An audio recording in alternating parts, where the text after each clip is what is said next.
Just இப்போ தான் ஒரு தாட் என் மைண்டுக்கு வந்துச்சு, ஆனால் நான் மறந்துட்டேன். ஸோ இப்படி மூமெண்ட் நம்ம லைஃப்பில் நிறைய தடவை வந்திருக்கும். நம்ம மைண்ட் அடிக்கடி blank ஆகும். நேம், ஃபோன், ஐடியா, ஒர்க் எல்லாமே சடனாக ஃபோகெட் ஆகுதா? ஸோ நீங்கள் மட்டும் இல்லை, ஆல்மோஸ்ட் இது எல்லாருமே ஃபேஸ் பண்ணக்கூடிய ஒரு காமனான ப்ராப்ளமாக தான் இருக்குது. ஸோ கொஷின் என்னன்னா, ஏன் நம்ம இப்படி சில விஷயங்களை சடன்லி மறந்து போகிறோம்? பிரெயின் லேசி ஆயிருக்கா, இல்லைன்னா சீரியஸான ஒரு ப்ராப்ளமா? இதெல்லாம் பற்றி என்னென்னதை இன்னைக்கு இந்த வீடியோவில் நம்ம பார்க்க போகிறோம்.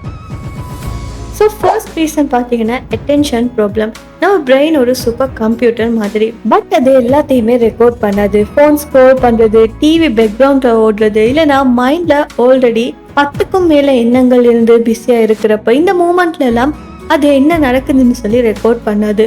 ஸோ அந்த மூமெண்ட்ல நடக்கிற விஷயங்கள் பார்த்தீங்கன்னா ப்ராப்பராக பிரெயின்குள்ளே ஸ்டோர் ஆகாது. ஸோ அதுக்கப்புறமா தான் நாம் அதை மறந்துட்டோமேன்னு சொல்லி ஃபீல் பண்ணுவோம். அண்ட் செகண்ட் ரீசன் பார்த்தீங்கன்னா ஸ்ட்ரெஸ் இல்லைனா ஓவர் திங்கிங் இருக்கிறதால. ஸ்ட்ரெஸ்ல இருந்தால் பார்த்தீங்கன்னா பிரெயின் சர்வைவல் மோடுக்கு போகும். அதுக்கு இம்பார்ட்டண்ட்டாக எதுவுமே தெரியாது.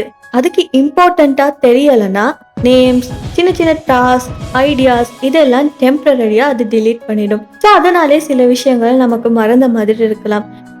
தேர்ட் ரீசன் பார்த்தீங்கன்னா lack of sleep. So sleep டைமில் தான் பிரெயின் மெமரிஸை அரேஞ்ச் பண்ணும். ப்ராப்பரான ஸ்லீப் இல்லைன்னா அந்த ஃபைல்ஸ் எல்லாம் சேவ் ஆகாது. மார்னிங் டைமில் மைண்ட் ரொம்பவுமே கன்ஃபியூஸாக இருக்கும். ஸோ அதனால சின்ன சின்ன விஷயங்கள் மறக்கிறதுக்கான சான்சஸ் எல்லாம் ரொம்ப அதிகமாக இருக்குது. அண்ட் ஃபோர்த் ரீசன் பார்த்தீங்கன்னா informations overload. Daily social media, reels, news, மெசேஜஸ்னு பிரெயின்குள்ளே நான் ஸ்டாப்பாக டேட்டா போய்கிட்டே இருக்கும். ஸோ பிரெயின் சொல்கிறது என்னென்னா இங்கே ஸ்பேஸ் இல்லைன்னு சொல்லி. ஸோ அதனாலே அன்னெசரியான டீட்டெயில்ஸ் எல்லாம் அது ஸ்கிப் பண்ணிடும். அண்ட் ஃபிஃப்த் ரீசன் பார்த்தீங்கன்னா age and hormone. So young பீப்புளுக்கும் ஃபொகெட்ஃபுல்னஸ் வரும். Specially exam pressure, emotional time, இந்த டைம்லலாம் அதிகமாக வரும். சடனாக வர மனதுகள் எல்லாம் பார்த்தீங்கன்னா அவ்வளோ டேஞ்சரஸானது கிடையாது. பட் டெய்லியுமே ரொம்ப எக்ஸ்ட்ரீமாக மெமரி லாஸ் நடந்துச்சுன்னா, ஃபெமிலியரான பீப்புளை கூட மறக்க ஆரம்பிச்சோம்னா, நம்ம இருக்கிற பிளேஸே கன்ஃபியூஸ் ஆக தொடங்கிச்சுன்னா தான் அது ரொம்பவுமே டேஞ்சர்னு பார்க்கப்படுது. ஒரு டாக்டரை கன்சல்ட் பண்ண வேண்டிய இம்பார்ட்டண்ட்டான ஒரு நிலைமை தான் அது.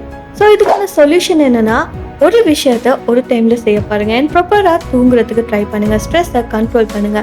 அண்ட் ஃபோன் கொஞ்சமாக யூஸ் பண்ணி ரொம்பவுமே ஃபோக்கஸாக வேலையை பாருங்க. அண்ட் வாட்டர் டெய்லி குடிங்க. ஸோ இப்படி டெய்லி செஞ்சு வந்தாலே இதெல்லாம் கொஞ்சம் கொஞ்சமாக இல்லாமல் போகும். ஏன்னா ஒரு விஷயத்த புரிஞ்சுக்கோங்க, பிரெயின் பர்ஃபெக்டா இருந்தாலுமே சில நேரங்கள்ல அதுக்கு ரெஸ்ட்டும் கிளாரிட்டியும் தேவைப்படும்.